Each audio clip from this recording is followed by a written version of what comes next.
So, very good day to all of us. We'd like to welcome a very senior person today, Mr. Saurabh Shah. Thank you, sir. So, sir, my first question to you is that in the space of human capital, where does India stand in the global map? How talented are we to compete? That's a very interesting and intriguing question.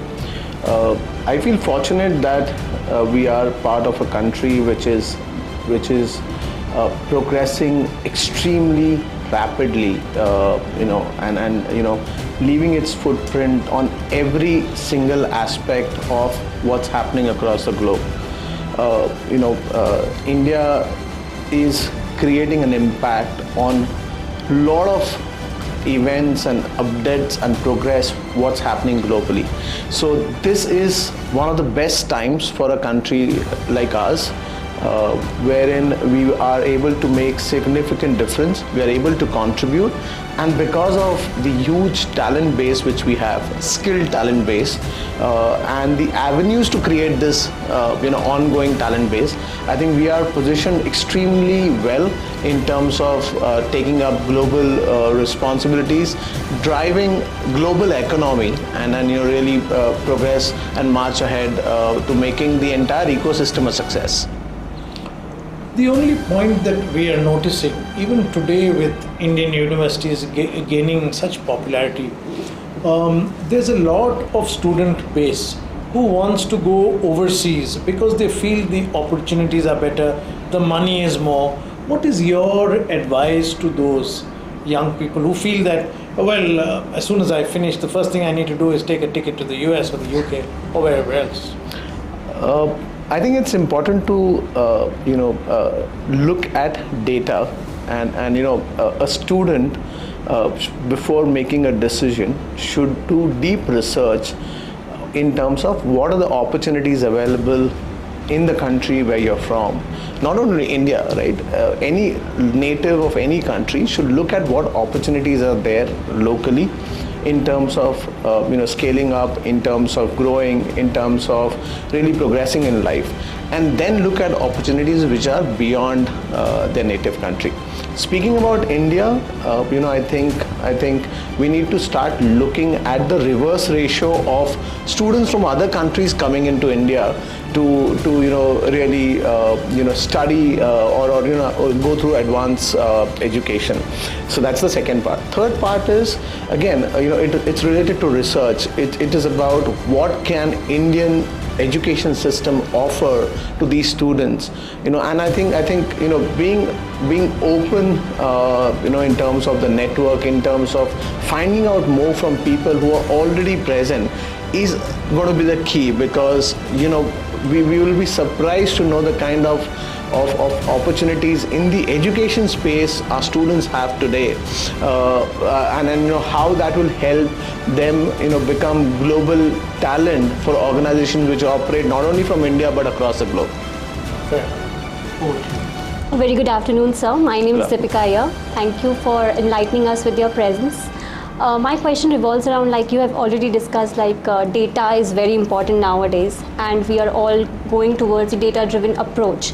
So, what is the impact of HR analytics in HRM?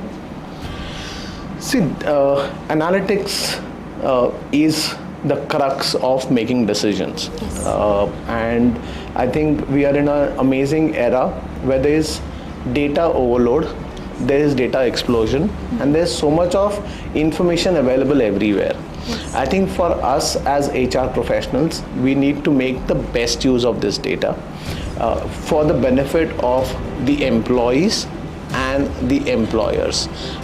See, it is good to have a gut decision, but it is best to have a decision backed with data. Yes. Using your experience of managing HR.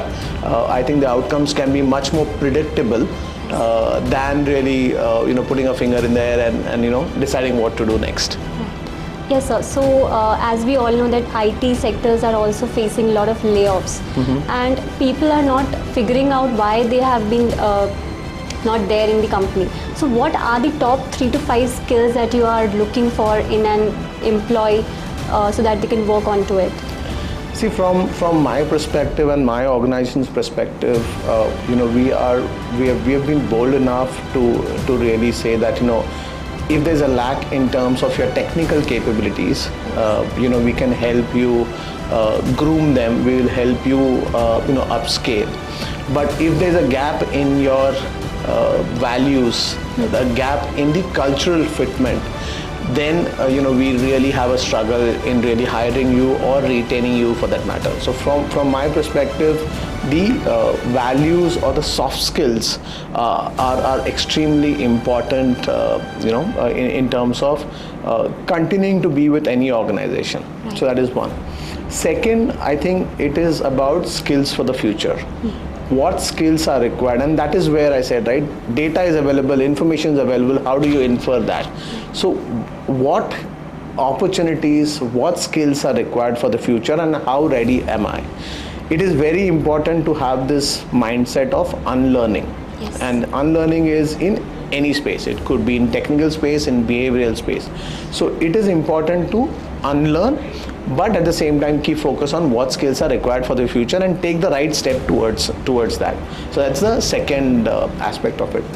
Third aspect of what I really believe is, in your current role, how involved are you? How focused are you to make a difference for yourself and the organization, and how forward looking are you? So I think these are three major things. If I am the recruiter, I would look at hiring for my organization. See, I think one last bit before we conclude, I'm a firm believer of continuing to create better outcomes, because there's nothing like a best outcome. There's always a better outcome, because if you have that perspective, then I think you are prepared for the future. So thank you for inviting me. Really pleasure talking to you guys. Thank you. Thank you, sir.